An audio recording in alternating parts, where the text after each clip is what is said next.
My name is Iris Tmain, and I turned 18 last night. In the middle of my birthday party, my dad pulled me aside and told me that once everyone left, I'd need to sign some papers for my uncle. He called it a formality. I didn't argue. I didn't even ask questions. I just smiled, nodded, and walked into the kitchen. Then I opened my laptop and moved everything. Every account. Every dollar my grandparents had left me. Gone. Locked somewhere no one could touch. The next morning, when my dad found out what I had done, he didn't yell. He just stared at me, like I had just destroyed something he had already planned. And that's when I realized this was never about a formality. So before I tell you what he was really trying to make me sign, you need to understand something. This didn't start last night. It started 6 years ago. If you had seen my family that night, you probably wouldn't have thought anything was wrong. Everything looked normal. My mom was busy making sure everyone had food, my dad was moving around the room talking to relatives, and my younger sister was posting pictures like it was just another perfect family moment. And honestly, that's exactly how it always looked from the outside. But the thing about families like mine is, the problems don't show up all at once. They build slowly in ways that are easy to ignore if you don't know what to look for. Looking back, I can see it now. The way my dad would get quiet whenever my grandparents were mentioned. The way conversations would suddenly shift whenever money or property came up. Even the way he started including my uncle in decisions that never used to involve him before. At the time, I didn't question it. I told myself it was normal. Families change, people get older, responsibilities shift. That's what I thought was happening. But what I didn't realize back then was that none of this was random. There was a plan forming, and it didn't include me having a choice in it. And the worst part is, I didn't figure that out at 18. I started seeing it years earlier. Back when I was 12, the summer my grandfather first took me out to Cedar Lake and showed me something I didn't fully understand at the time. Something he probably knew I'd need one day. The first time my grandfather took me to Cedar Lake, I didn't think it was anything special. It was just a quiet place, about 40 minutes outside the city, surrounded by tall trees and a road that felt like it hadn't changed in years. The cabin sat a little back from the water, not fancy, not even fully finished in some places, but it had this feeling to it, like everything there had a story. That morning, he didn't sit me down to talk or explain anything important. He just handed me a pair of gloves and asked me to help him fix part of the fence along the side of the property. We worked for hours. Not rushed, not silent either, just steady. He'd show me small things, how to check if the wood was still strong, how to tell if something needed to be replaced before it broke completely. At the time, it felt like he was just teaching me basic stuff. But now I realize it wasn't really about the fence. It was about paying attention. Later that day, we sat out on the porch while the sun started going down over the lake.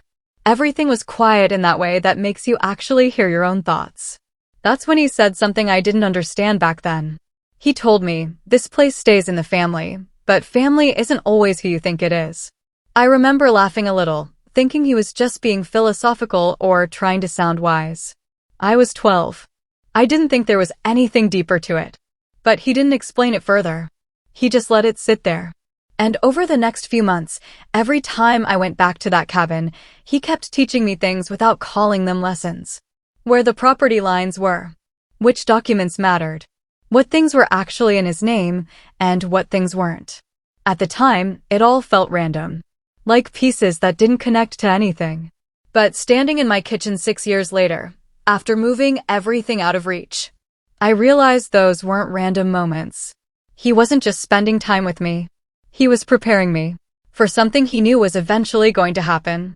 Standing there in my kitchen the night of my birthday, all of those moments from Cedar Lake started making a lot more sense.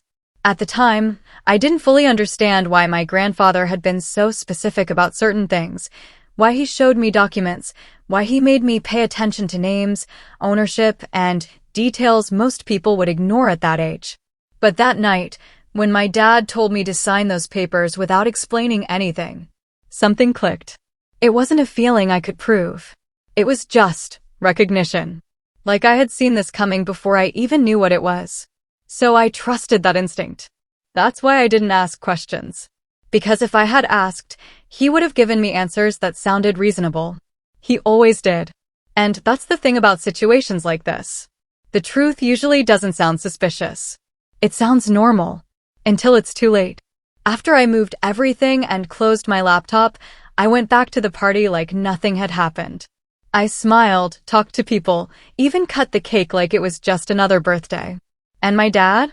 He didn't say anything else that night. No pressure. No reminders. Just patience. Like he already believed the outcome was guaranteed. Which made it even clearer to me. This wasn't something he had just thought of that day. It was planned. Carefully. And I was supposed to walk right into it. The next morning is when everything changed. Because that's when they realized I hadn't followed the plan. The next morning started like any other day. My mom was already in the kitchen, making coffee, moving around like nothing had changed. My sister was half awake on her phone, scrolling through pictures from the night before.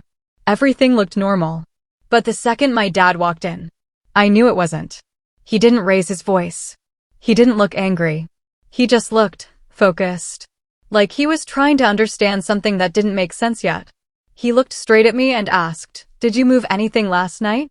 Not what. Not why. Just, did you? And that's when I knew he had already checked.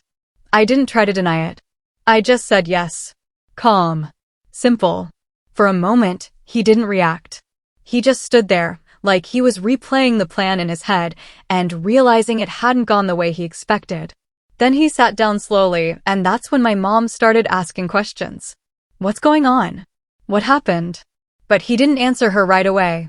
He kept looking at me. And then he said something I didn't expect. You weren't supposed to do that. Not, you shouldn't have. Not, that was wrong. You weren't supposed to. Like there had been a plan. And I had just stepped outside of it. A few minutes later, his phone rang. It was my uncle. I couldn't hear everything, but I didn't need to. The way my dad was talking, short sentences, long pauses, it was enough. And then he said one thing that made everything clear. He already signed the deal. That's when it clicked. Whatever those papers were, they weren't just paperwork. They were tied to something bigger. Something that had already been set in motion, before I even turned 18. And now, because of what I had done the night before, none of it was going to work the way they planned. For the rest of that morning, no one said anything directly to me. But everything had changed. You could feel it in the way my parents moved around the house, in the way conversations stopped when I walked into a room. It wasn't loud or dramatic, it was controlled. And that made it worse. Because it meant they were thinking. Trying to figure out what to do next. By the afternoon, my dad had already made a few calls. I could hear him from the other room, speaking in that same low, measured tone, like he was trying to fix something without letting it sound like a problem. At one point, he asked me to sit down. Not aggressively. Not even urgently. Just, we need to talk. I sat across from him at the kitchen table, the same place we had celebrated my birthday less than 12 hours earlier. And that's when he finally explained part of it. Not everything. Just enough. He told me that the papers he wanted me to sign were connected to a property deal. That my uncle had already lined up a buyer, and everything was supposed to go through quickly, cleanly. All they needed was my signature. Because legally, some of those assets were in my name now. He said it like it was normal. Like it was just timing. Like I was helping the family. But the more he talked, the more I realized something didn't add up. Because none of this had been discussed with me before. No conversations. No options. Just a decision that had already been made. With my name attached to it. And when I asked him why no one told me earlier, he didn't really answer. He just said, we were going to explain everything. Going to. Not did. And that was enough for me. Because it confirmed what I already felt the night before. This wasn't about including me. It was about using me. At the exact moment they needed me to say yes. That's when I told him the truth. Not emotionally. Not aggressively. Just clearly. I told him that everything my grandparents had left me was no longer accessible. That it had been moved into a structure he couldn't touch, or transfer, or use for any deal. For a second, he didn't react. It was like the words didn't fully register. Then I saw it. That shift. The moment it finally hit him that this wasn't something he could fix with a conversation or a signature anymore. He leaned back in his chair and just stared at me. Not angry. Not even disappointed. Just surprised. Like he had underestimated something he thought he understood completely. My mom tried to step in, asking if there was a way to undo it, if we could figure something out. But there wasn't. Because I had made sure of that the night before. Everything was locked. Legally. Permanently. And for the first time since this started. No one in that room had control over what happened next. After that, things got quiet again. Not tense. Not chaotic. Just different. Because the plan they had been building for months, maybe longer, was gone. And there was nothing they could do to put it back together. I didn't argue with them. I didn't try to prove a point. I just stood up from the table and walked away. And as I did, I thought about something my grandfather said to me years ago at Cedar Lake. Family isn't always who you think it is. I didn't understand it back then. But I do now. Because sometimes, the people you trust the most are the ones already making decisions for you, without ever asking what you want. So tell me, if you were in my position, would you have signed those papers? Or done exactly what I did? Subscribe.